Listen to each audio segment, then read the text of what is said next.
حقيق على ألا أقول على الله إلا الحق قد جئتكم ببينة من ربكم فأرسل معي بني إسرائيل قال إن كنت جئت بآية فأت بها إن كنت من الصادقين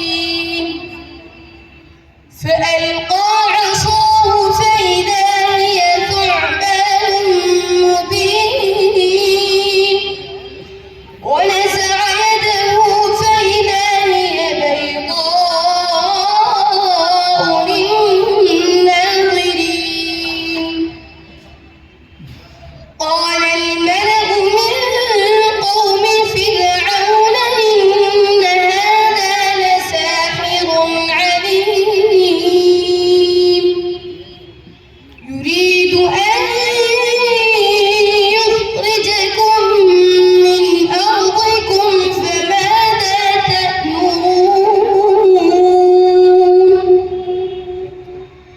قالوا أرجه وأخاه وأرسل في المدائن حاشرين يأتوك بكل ساحر عليم وجاء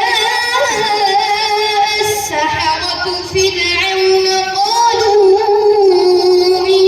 لنا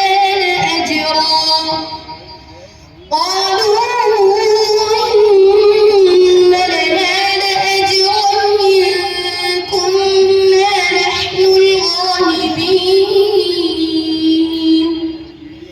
قال نعم وإنكم لمن المقربين قالوا يا موسى إما أن تلقي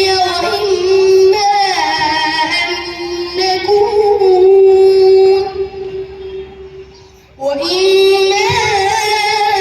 أن نكون نحن الملقين قال ألقوا فلما ألقوا سحروا أعين الناس واسترهبوهم